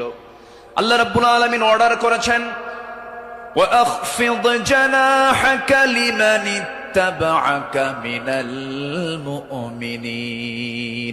সূরা শুআরা 215 নম্বর আয়াত। মুমিনদের মধ্যে যারা তোমার অনুসরণ করে তাদের প্রতি তোমার বাহুকে অবনত করো, তাদের জন্য তুমি সুন্দর করে তাদের পাশে দাঁড়িয়ে যাও, দিলটা নরম করে তাদের সঙ্গে কথা বলো। জোরে বলি সুবহানাল্লাহ। আমার বন্ধুগণ, এই ব্যাপারে আমার নবী সবার আগে তিনি এগিয়ে এসেছেন। ঈদের দিন আমার নবীজি দেখেন জীর্ণ শীর্ণ পোশাকে ছোট্ট একটা বাচ্চা কাঁদতেছে আর হাঁটতেছে। আমার নবীজি জড়িয়ে ধরলেন, কোলের মধ্যে তুলে বলছেন, কাঁদো কেন সন্তান, কি হয়েছে বলো? বাপ নাই মা নাই, দুইজনে দুনিয়া থেকে বিদায় নিয়েছেন। আমার নবীজি ধুলাই মলিন সন্তানটাকে, শিশুটাকে কোলের মধ্যে তুলে নিয়ে সোজা ঘরের মধ্যে ঢুকলেন। ঢুকে বলছেন, আয়েশা, বাচ্চা নিয়ে আসছি, সন্তান নিয়ে আসছি। ও কলিজার টুকরা সন্তান, এই যে মহিলাকে দেখতে পেতেছ আজকের থেকে এটাই তোমার মা, আর আমি তোমার সামনে দাঁড়িয়ে আছি, আমি হলাম তোমার বাবা। আমার নবী এতিমদের পাশে এমন করে সারা জীবন দাঁড়িয়েছেন, কারণ আল্লাহ রাব্বুল আলামিন তাকে অর্ডার করেছেন, আলাম ইয়াজিদকা ইয়াতীমান ফাআওয়া ووجدك ضالا فهدى ووجدك عائلا فأغنى فأما اليتيم فلا تقهر وأما السائل فلا تنهر وأما بنعمة ربك فحدث। আমার বন্ধুগণ, সাইয়েদনা আবু বকর সিদ্দিক রাদিয়াল্লাহু আনহুর খেলাফত আমল চলছিল। সাইয়েদনা আবু বকর রাদিয়াল্লাহু তাআলা আনহু সেই সময় যখন তিনি খেলাফত পেলেন, নতুন যখন তিনি দায়িত্ব পেলেন, খেলাফত গ্রহণ যখন তিনি করলেন, নতুন খলিফা হয়েছেন, এই খেলাফতের সংবাদ পেয়ে অনেকে আনন্দ প্রকাশ করছে, সুন্দর একজন খলিফা আমরা পেয়েছি। কিন্তু ওই মদিনার ছোট্ট একটা গ্রামের একজন মহিলা অঝরে ঝাড়ে কাঁদতেছে, কান্নায় সে ভেঙ্গে পড়ছে। সবাই বলল, মহিলা তুমি কান্দো কেন? ও নারী তুমি কান্দো কেন? ও মহিলা তুমি কান্দো কেন? কান্নার হেতুটা কি?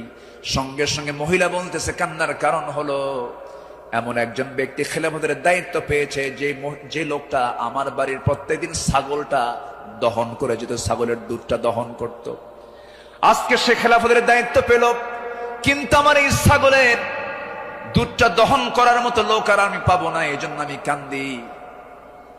ওই মহিলার কান্না যখন সাইয়েদনা আবু বকরের কানে যখন সংবাদটা চলে গেছে, ওই মহিলার সামনে দাঁড়িয়ে বলছেন, মহিলা কেঁদো না, আমি খলিফার দায়িত্ব পেয়েছি, খেলাফতের দায়িত্ব পেয়েছি বলে তোমার দায়িত্ব আমি পালন করব না, ভুল কথা। আমার দায়িত্ব এটা রয়ে যাবে, আমার খেলাফতের দায়িত্ব রয়ে যাবে। জোরে করেন সুবহানাল্লাহ।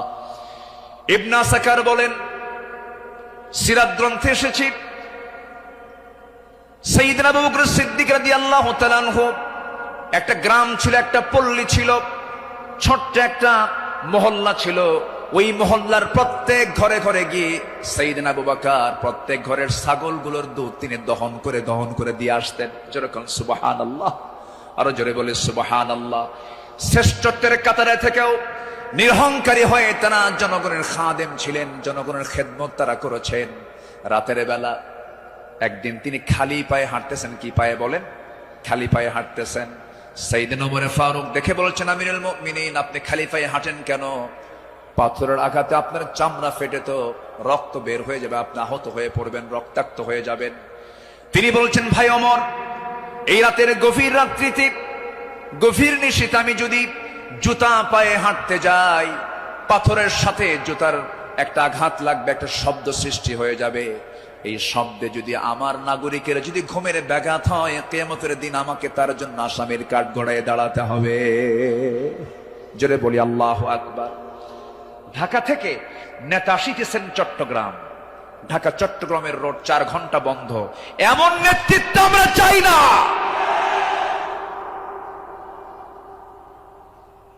আমরা শাসক দেখতে চাই, জনগণের শাসক, ঠিক কিনা?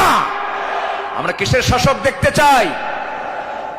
যাকে দেখলে ওমরের কথা মনে হবে, যাকে দেখলে আবু বকরের কথা মনে হবে, যাকে দেখলে উসমানের কথা মনে হবে, একটা ওমর আল্লাহ পাক তুমি বাংলার জমিনে দিয়া দাও, জোরে বলি আল্লাহুম্মা আমিন। সাইয়েদনা আবু বকর সিদ্দিক রাদিয়াল্লাহু তাআলা আনহু, খেলাফত মানে কি? একটা দেশের তিনি রাষ্ট্রপ্রধান। রাতের বেলা তিনি চলে গেছেন হলো প্রতিবেশীর ঘরে। কোন প্রতিবেশী? যে প্রতিবেশীর স্বামী নাই, ছেলে নাই, মেয়ে নাই। যেই মহিলার তিনি খেদমত করতে গেছেন তার চোখটাও নাই। বয়োবৃদ্ধ জ্ঞানবৃদ্ধ একজন নারী, সচেতন একজন নারী। তিনি তার খেদমত করার জন্য খেলাফতের দায়িত্ব পাওয়ার পরও তিনি চলে গেছেন। দরজায় নক করেছেন, খেদমত করলেন, বের হয়ে আসছেন। পরের রাত্রিতে সাইয়েদনা ওমর ফারুক রাদিয়াল্লাহু আনহু তিনি ভাবলেন, আমার ভাই আবু বকর তো খেলাফতের দায়িত্ব পেয়েছেন, উনি কি খেদমত করতে পারছেন কিনা জানি না। উনি চলে গেছেন খেদমত করার জন্য। দরজায় তিনি নক করেছেন, বুড়িমা আপনার খেদমতের জন্য আমি এসেছি, আমি ওমর আসছি। কে প্রয়োজন নেই। কেন? কিছুক্ষণ আগে একজন খেদমত করে চলে গেছে। উনি ভাবলেন যে খেদমতটা কে করতে পারে। পরপর তিনি 3 রাত ওই বুড়ি মহিলার ঘরের পাশে গিয়ে আড়ালে তিনি দাঁড়ালেন, খুঁজে পাচ্ছেন না, কখন ঢোকে তাও টের পাওয়া যায় না। তৃতীয় রাত্রিতে তিনি বুঝতে পারলেন একটা মানুষ খালি পায়ে ভিতরে ঢুকলো, কিন্তু অন্ধকার তো দেখতে পান নাই। ভিতরে ঢুকে খেদমত করে বের হতে নিলেই পিছন দিক থেকে ওমর ফারুক তার হাত চেপে ধরেছেন। চেপে ধরেই দেখেন কেউ না, খলিফা আবু বকর সিদ্দিক রাদিয়াল্লাহু তাআলা। তিনি বললেন, আমিরুল মুমিনিন, একটা রাষ্ট্র পরিচালনা করতে নিয়ে কত পরিশ্রম করতে হয়। রাতের বেলা বিশ্রামের প্রয়োজন হয়, দিনের বেলাও পরিশ্রম করেন, রাতের বেলা এমনটা করলে আপনি অসুস্থ হয়ে পড়বেন, অন্তত আমাদের কিছু খেদমতের জন্য আমাদের কিছু কাজ রেখে দেন।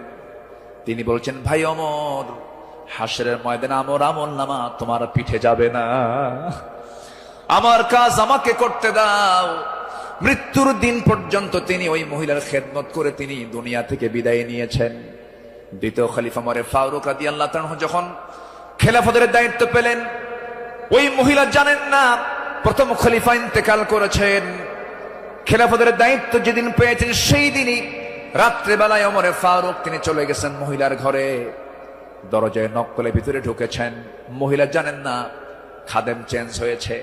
ভিতরে তিনি সব কাজগুলো করলেন, রান্না বান্না করে দিলেন, কাপড় চোপড় ধুয়ে দিলেন, খাবার দাবার ধুয়ে দিয়ে পরিষ্কার করে তিনি বের হয়ে আসলেন। মহিলা অন্ধ মানুষ, বসেছেন খাবার খেতে, সামনে খেজুর নিয়ে যখন বসেছেন, খেজুর একটা মুখে নেওয়া মাত্রই দাঁতের নিচে যখন খেজুরের বিচি যখন পড়ে গেছে, সঙ্গে সঙ্গে মহিলা বলতেছেন, ইন্না লিল্লাহ। তিনি চোখের পানি ফেলে দিয়া কেঁদে কেঁদে বলতেছেন, বুঝতে পেরেছি আমার আসল খাদেম আবু বকর আর দুনিয়াতে নাই। আমার আবু বকর যখন আমার খেদমত করতে আসতো, যখন সে খেজুরগুলো আমাকে ধুয়ে দিত, শুধু খেজুর শুধু ধুয়েই দিত না, খেজুরগুলো ধুয়ে ভিতরের যে বিচিগুলো আছে বিচিগুলো সরায়া আমার সামনে রেখে দিত, যেন আমার খেতে কোনো কষ্ট না হয়। জোরে বলে সুবহানাল্লাহ, আর জোরে বলে সুবহানাল্লাহ। শাসক ছিলেন, শাসকের কাতারে থেকেও তারা নিরহংকারী হয়ে জনগণের সেবা করেছেন। আল্লাহু আকবার বলে। সাইয়েদনা ওমর ফারুক রাদিয়াল্লাহু তাআলা আনহু তিনি যেদিন শাসনভার তার কাছে আসে, তার কাঁধে যখন আসে, সেই দিন থেকে নিয়ে শুরু করে মৃত্যুর দিন পর্যন্ত কোন রাত তার পিঠটা তার বিছানার সঙ্গে লাগাতে দেননি। দিন দিন শুকায় যাচ্ছিলেন। বলা হলো, আপনি শুকায় যাচ্ছেন কেন? তিনি বললেন কেঁদে কেঁদে, তোমরা আমাকে এমন দায়িত্ব দিয়েছো যে দায়িত্ব আমাকে স্বাস্থ্যহীন বানিয়ে দিয়েছে। পরকালীন জবাবদিহিতার অনুভূতি ছাড়া একটা শাসক কখনো ভালো হতে পারে না। আসতে বলবেন না, জোরে বলুন ঠিক কিনা? অতএব সেই গদির সমস্যার সমাধানের জন্য আমরা চাই যোগ্য, সৎ, আল্লাহওয়ালা, কোরআন প্রেমিক একজন শাসক আমরা চাই।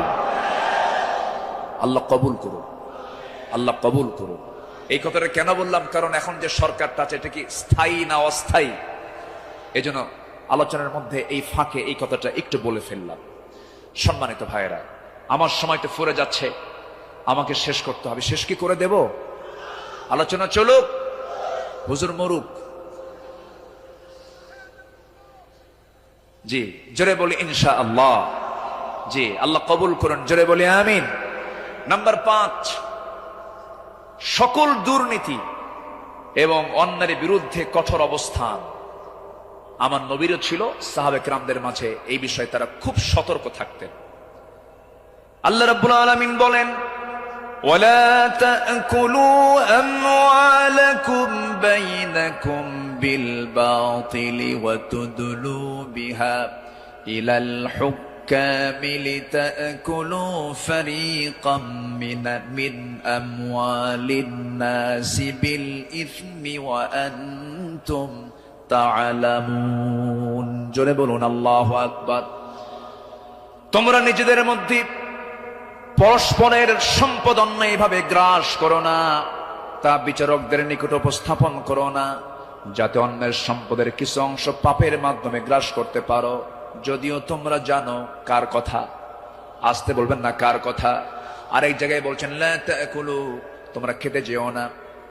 কি খেতে যেও না? কুলু মিন তাইয়্যিবাত, পবিত্র খাবে, হারাম কিছু খাবে না। লা তাকুলুর রিবা আদআফা মুদাআফা আহাল্লাল্লাহুল বাইয়া ওয়া হাররামান রিবা। বিভিন্ন জায়গাতে আল্লাহ পাক ক্লিয়ার কথা বলে দিয়েছেন। আমার বন্ধুগণ, সাহাবায়ে কেরাম দুর্নীতি কেমন করে বন্ধ করা যায়, অন্যের বিরুদ্ধে কেমন কঠোর হতে হয়, তা বাস্তব জীবনে তা দেখিয়ে দিয়েছেন। বাস্তব জীবনে আল্লাহ রাসূল তা বুঝিয়ে দিয়েছেন। বিচার কেমনে করতে হয়, বিচারের রায় কেমনে নামাতে হয়, তাও রাসূল শিখিয়ে দিয়েছেন। বিচার কি সবার জন্য সমান না সমান? আইন সবার জন্য, আইন সবার জন্য সমান। আমার নবীজি বসে আছেন, একটা বিচার আসলো। এক সম্ভ্রান্ত পরিবারের মহিলা কন্যা সন্তান চুরি করে ধরা পড়েছে। রাসূল বললেন, কোনো কথা নাই, হাত কাটো, হাত কেটে ফেলো। রাসূল অর্ডার দিলেন। আমার নবীর উপরে কথা বলার কোনো সাহস কারো নাই। ওই সম্ভ্রান্ত পরিবারের লোকজন এসে সাইয়েদনা ওমর ফারুককে বিভিন্ন কিছু বুঝায়া দিয়ে বলছেন, আপনি যদি রাসূলকে সুপারিশ করেন হয়তো রাসূল শুনতে পারেন। সাইয়েদনা ওমর ফারুক এসে আমার নবীর সামনে দাঁড়িয়ে বলছেন, ইয়া রাসূলুল্লাহ, যে মহিলার হাত কাটার অর্ডার দেওয়া হয়েছে সে তো সম্ভ্রান্ত পরিবারের, দেখুন তো কিছু করা যায় নাকি? আমার নবীজি সেই সময় আল্লাহর কসম করে বলেন, আল্লাহি, হে আমার ওমর, আল্লাহর কসম করে বললি, আল্লাহর কসম করে বলছি, এই চুরিটা যদি ওই সম্ভ্রান্ত পরিবারের মেয়ে ফাতিমা না হয়ে যদি কলিজার টুকরা মেয়ে আমার ফাতিমা বিনতে মুহাম্মদ হতো, যদি এটা প্রমাণ হয়ে যেত, লাকাতাতু ইয়াদাহা, আমি রাসূল নিজে তার হাতটা ধরে কেটে দিতাম। আল্লাহু আকবার। দুর্নীতির কোনো সুযোগ সেই সমাজে ছিল না, কারণ যারা বিচার করেছেন তারা ছিলেন হলো সৎ বিচারক। আমরা সৎ শাসক, সৎ বিচারক দেখতে চাই।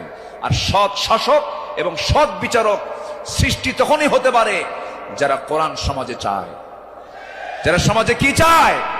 কোরআন চায়। সাইয়েদনা ওমর ফারুক রাদিয়াল্লাহু তাআলা আনহু, যে সময় তিনি খলিফাতুল মুসলিমিন, ইরাকের গভর্নর ছিলেন হলো আবু মুসা আশআরী রাদিয়াল্লাহু তাআলা আনহু। তিনি করলেন কি, তিনি একদিন মদিনায় এসে সাইয়েদনা ওমর ফারুক রাদিয়াল্লাহু আনহুর জন্য এবং তার স্ত্রী আতিকা রাদিয়াল্লাহু আনহার জন্য কিছু কাপড় চোপড় উপঢৌকন স্বরূপ নিয়ে আসলেন। নিয়ে এসে তার সামনে দাঁড়িয়ে বলছেন, আমিরুল মুমিনিন, আপনার জন্য, এই যে আপনার জন্য কিছু কাপড় উপঢৌকন নিয়ে এসেছি। তিনি মুস্কি হাসি মারলেন। মুস্কি হাসি মেরে বললেন, আমার গভর্নর আবু মুসা আশআরী, তুমি আমার জন্য এই যে উপঢৌকন গুলো নিয়ে এসেছো, হাদিয়া নেওয়া সুন্নত, হাদিয়া দেওয়া সুন্নত, তাহাদু তাহাব্বু, ভালো কথা, এটা সাধারণ ব্যক্তিদের মাঝে হতে পারে, কিন্তু আমি শাসক, আমি যদি আজকে তোমার এই উপঢৌকন গ্রহণ করি, ঘুষের পর্যায়েও যেতে পারে, আমি এটা গ্রহণ করব না। আল্লাহু আকবার বলেন। তিনি না গ্রহণ করে তার হাদিয়াটাকে, উপঢৌকনটাকে তিনি ফেরত দিয়েছেন। শাসকের কাতারে থেকে এমন উপঢৌকন নাও আমি জায়েজ মনে করি না, বললেন ওমর ফারুক রাদিয়াল্লাহু তাআলা আনহু। আল্লাহু আকবার। সম্মানিত ভাইয়েরা, সম্মানিত বন্ধুগণ, নাম্বার 6 হলো নির্ভীকতা এবং মহান আল্লাহর উপরে দৃঢ় তাওয়াক্কুল করা। এটা ছিল আমার নবী এবং সাহাবে কেরামদের সারা জীবনের আমল ছিল। জীবনে তারা চুল পরিমাণ কোনো ভয় পান নাই। আমরা কি ভয় করব কাউকে? কাকে ভয় করব? আল্লাহ ছাড়া কাউকে ভয় করা জায়েজ আছে? আল্লাহকে ছাড়া কাউকে ভয় করা কি জায়েজ আছে? আমার নবীজি কোন এক যুদ্ধের ময়দানে যাবেন, একটা গাছের নিচে তিনি শুয়ে পড়লেন। বাবলা গাছ, বাবলা গাছের ডালে তরবারি রেখে তিনি বিশ্রাম নিচ্ছিলেন। হঠাৎ করে এক বেদুইন এসে আমার নবীর সেই তলোয়ারটা তার হাতে তুলে নিয়ে বলতেছে, মুহাম্মদ, আমার হাতে তোমার জীবন, আমি তোমাকে এখন হত্যা করতে পারি। এই কথা বলা মাত্রই বলতেছে, এখন তোমাকে কে বাঁচাবে? বেদুইন বলছে, তোমাকে এখন কে বাঁচাবে মুহাম্মদ? আমার নবীজি বলেন, আমাকে বাঁচাবেন আমার আল্লাহ, আমাকে বাঁচাবেন আমার আল্লাহ, আমাকে বাঁচাবেন আমার আল্লাহ। তিনবার রাসূল যখন বললেন, ওই বেদুইনের হাত থেকে তরবারি থরথর থরথর করে পড়ে গেল। আমার নবীজি দৌড় মেরে গিয়ে সেই তরবারি হাতে নিয়ে বললেন, বেদুইন, এখন তোমাকে বাঁচাবে কে? আমি তো আল্লাহর কাছে আশ্রয় নিয়েছি, আল্লাহ আমাকে বাঁচাবে, এখন তোমাকে কে বাঁচাবে? বেদুইন তার চোখের পানি আটকাতে না পেরে আমার নবীর সামনে দাঁড়িয়ে বলছে, আপনি সত্যি আল্লাহ রাসূল, আপনি আমাকে পড়িয়ে দেন লা ইলাহা ইল্লাল্লাহ, ফাইদা আযামতা ফাতাওয়াক্কাল আলাল্লাহ ওয়া কাফা বিল্লাহি ওয়াকিলা, ইন্নাল্লাহা ইউহিব্বুল মুতাওয়াক্কিলিন ওয়া মান ইয়াতাওয়াক্কাল আলাল্লাহ ফাহুয়া হাসবুহ। যে ব্যক্তি আল্লাহর প্রতি তাওয়াক্কুল করবে, আল্লাহ তার জন্য যথেষ্ট হয়ে যান।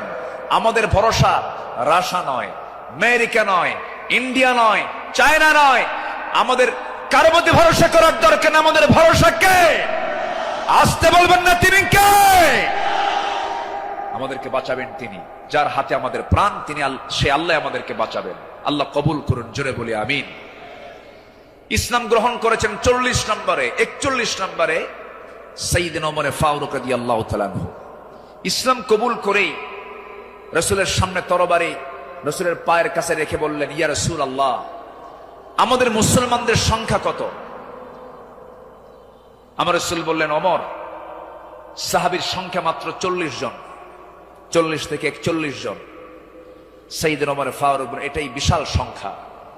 আজকে আমরা কাবার চত্বরে গিয়ে প্রকাশ্যে ঘোষণা করব লা ইলাহা। কোন সাহাবী বললেন? বলেন বলেন, কোন সাহাবী? আজকে তো এক সাহাবীর ইতিহাসটা একটু বেশি টানলাম, প্রসঙ্গটা চলে আসলো। তিনি বলে ফেললেন, কি পরিমাণ সাহস হতে পারে! সাহসের পিরামিড সাইয়েদনা ওমর ফারুক দিয়ে প্রকাশ্য রূপে সামনে ঘোষণা করলেন, কে আছো আমার সামনে আসো, লা ইলাহা। তরবারি হাতে দীপ্ত পদক্ষেপে আল্লাহু আকবার ধ্বনিতে মুখরিত করে আকাশ বাতাস সামনের দিকে যেতে লাগলেন। আবু জেহেল হতভম্ব হলো। আবু জেহেল মনে মনে ভাবলো, পাঠালাম কি জন্য, আর হয়ে গেল কি?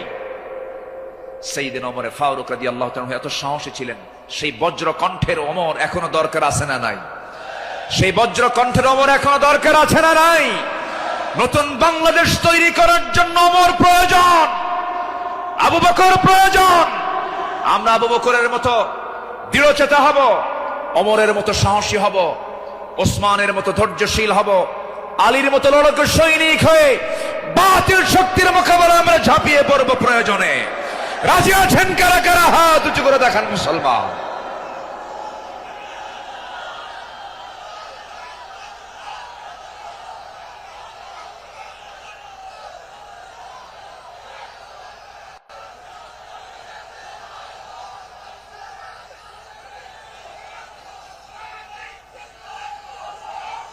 আল্লাহ কবুল করুন, জোরে বলে আমিন, আরো জোরে আমিন। আল্লামা ইকবাল এই জন্য সাহাবাদের ভূমিকা বর্ণনা করে বর্তমান সময়ের মুসলিমদের দুরবস্থা নিয়ে আফসোস করে তিনি একটা লাইন বলেছেন। তিনি কি বলেছেন?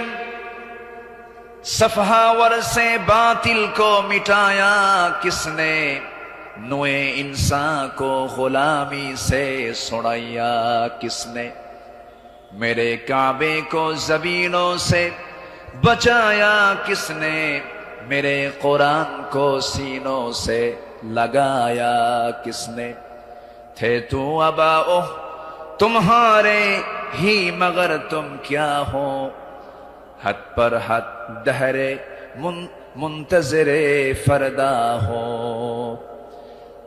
কবি, বিশ্বকবি আল্লামা ইকবাল তিনি বলছেন, যারা এসব অসার বাতিল দূর করেছে জগৎ হতে, ছাড়িয়েছে মানব কুলে দাস গোলামির কবল হতে, কাবা ঘরে সেজদা করার জাগলো প্রথা যাদের সাথে, বুকে কোরআন ধারণ করা শিখল জগৎ যারা যারা হাতে, তারা তোদের পূর্বপুরুষ আর আজিকে তোমাদেরকে হে ইন্তেজারি করছে বসে হাতের উপর হাতটি রেখে। আফসোস করে তিনি বলছেন, সাহাবীরা কি করে গেলেন আর তোমরা কি করছো?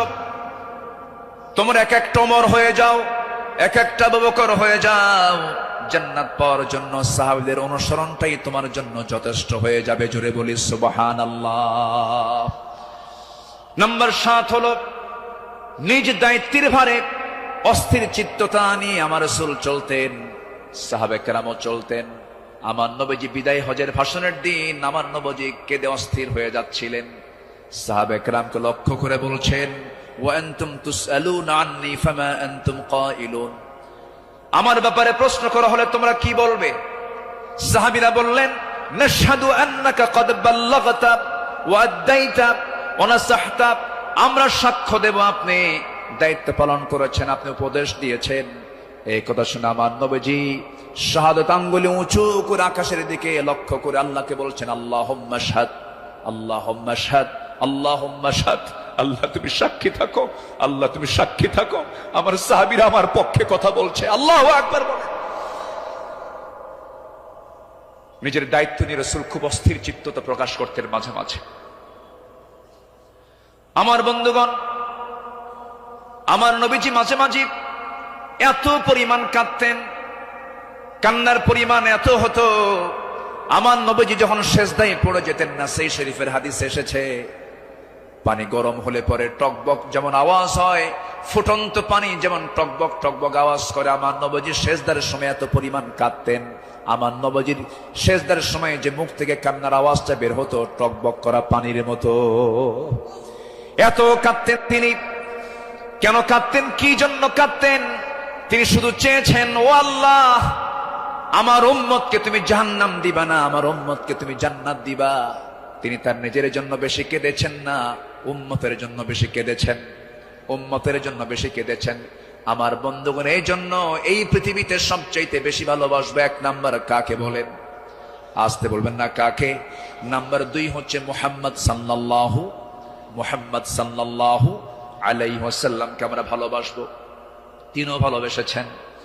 আমার ভাইয়েরা, আমার বন্ধুগণ, নাম্বার 8 হলো আদর্শ নেতৃত্বের অনুতুলনীয় আলোকচ্ছটাই সাহাবে কেরাম।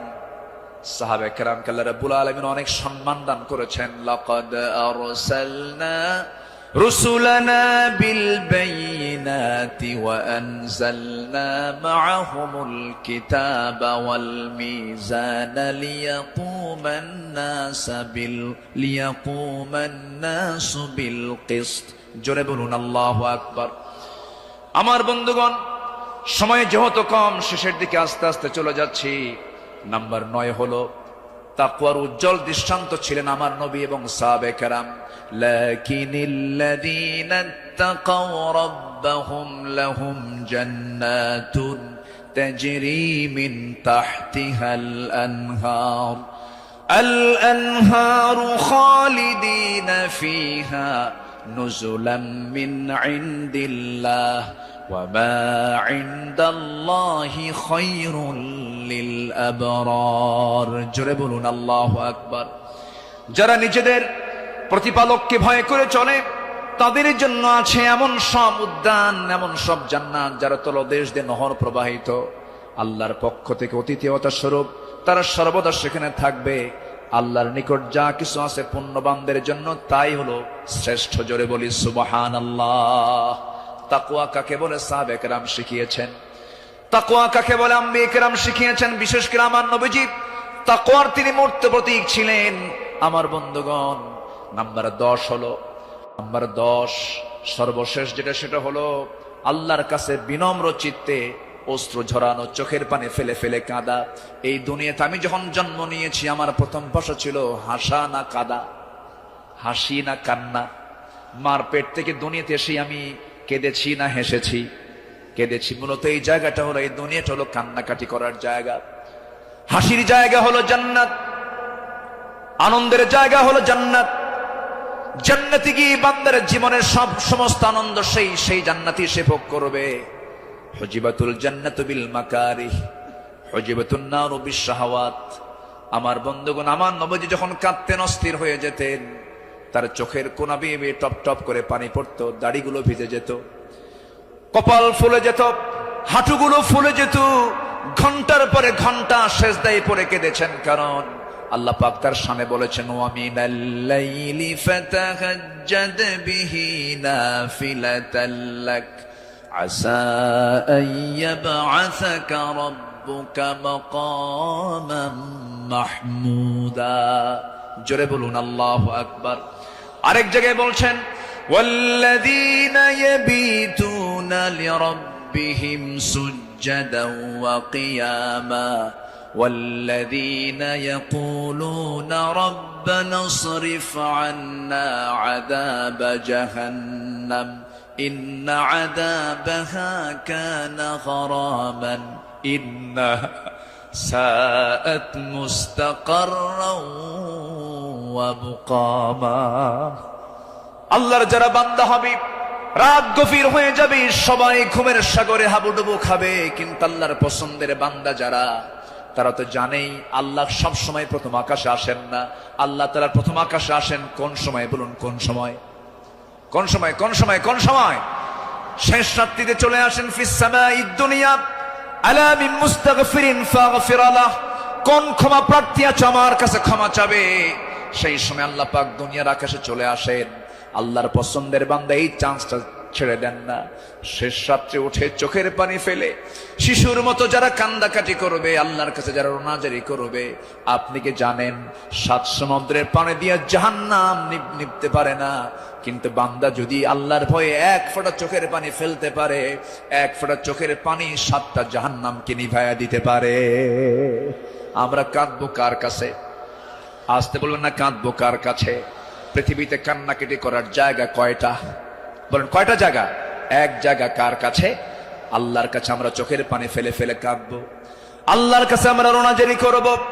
পৃথিবীর মানুষের কাছে কাঁদবেন, কেউ বলবো ফিনাতে এমনি কান্দে, কোন একটা লক্ষ্য আছে, মতলব খারাপ। কত কি বলবে। স্বামী তার বউয়ের কাছে কাঁদবে, বউ তার স্বামীর কাছে কাঁদবে, ছেলে বাবার কাছে কাঁদবে, বাবা ছেলের কাছে কাঁদবে, সেখানে কিছু স্বার্থ থাকতে পারে। কিন্তু বান্দা যদি শুধুমাত্র আল্লাহর জন্য কাঁদতে পারে, আল্লাহ রাব্বুল আলামিন তার বান্দার সেই কান্নার পরিপূর্ণ জাযা, পরিপূর্ণ পুরস্কার সেই বান্দার হাতে তুলে দিবেন। এই জন্য আমরা চোখের পানি খরচ করব কার জন্য? আসতে বলবো না, কার জন্য আমরা খরচ করব? ইন্নাল্লাযীনা উতুল ইলমা মিন ক্বাবলিহি ওয়া ইযা ইউতলা আলাইহিম ইয়াখিরুনা লিল আযকানি সুজ্জাদা। সূরা বনী ইসরাঈল 107 নম্বর আয়াত। যাদেরকে এর পূর্বে জ্ঞান দান করা হয়েছে, তাদের সামনে যখন আবৃত্তি করা হয়, তখন তারা বিনয়ের সাথে কাঁদতে কাঁদতে ভূমিতে জমিনে তারা লুটিয়ে পড়ে। ইয়াখিরুনা লিল আযকানি সুজ্জাদা। এই জন্য আমরা কাঁদবো। চোখের পানি যদি ফেলতে চাই, একমাত্র ফেলবো আমরা কার জায়গায়? কার কাছে? বলেন কার কাছে? কার কাছে? আল্লাহর কাছে।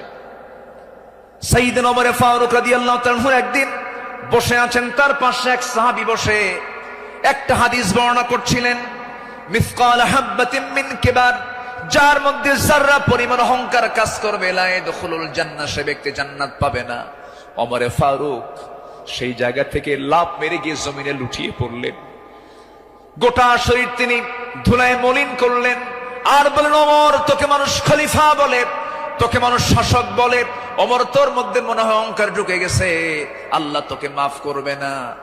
আকাশের দিকে দুটো হাত তুলে আফসোস করে বলছেন, আকাশের মালিক আল্লাহ, তুমি যদি গোটা দুনিয়ার সমস্ত মানুষকে তুমি যদি জান্নাত দিয়ে দাও, আর একজন ব্যক্তিকে যদি জাহান্নাম দিয়ে দাও, আমার মনে হয় আমি ওমর সে একজন ব্যক্তি, জাহান্নাম আমি যাব মনে হয় আমার সে আমল নাই, আল্লাহ আমাকে মাফ করে দিও, আল্লাহ আমাকে ক্ষমা করে দিও।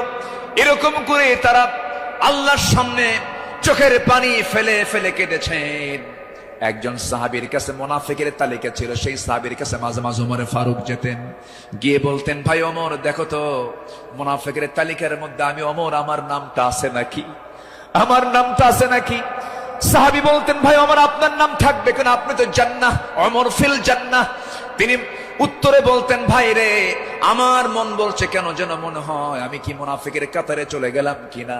কি চিন্তা তাদের মধ্যে কাজ করতো, কার ভয় কার ভয় কার ভয়, আসতে বলবেন না, কার ভয়? সবাই কি তাহাজ্জুদের নামাজ পড়তে রাজি আছেন? 5 ওয়াক্ত নামাজ পড়ার দরকার নাই, হ্যাঁ কি দরকার আছে কিনা বলেন? তাহলে 5 ওয়াক্ত নামাজও পড়বো, এবং স্পেশাল অফার, ওই সময় চোখের পানি ফেললে বান্দার কোনো দোয়া মিস হয় না, সেটা হচ্ছে কি, ওয়াল্লাযীনা ইয়াবিতুনা লিরাব্বিহিম সুজদান ওয়া কিয়ামা, যারা রাতটা কাটায় দেয় রুকুতে এবং সিজদার মধ্যে। কার কাছে? 5 ওয়াক্ত নামাজ পড়বেন কারা কারা, একটু হাত উঁচু করে দেখান তো বলি, দেখি, জোরে বলি ইয়া আল্লাহ, আরো জোরে ইয়া আল্লাহ। আমাদেরকে 5 ওয়াক্ত সালাত আদায় করার তৌফিক তুমি আল্লাহ দিয়া দাও। জোরে বলি আমিন, আরো জোরে আমিন, আরো জোরে আমিন।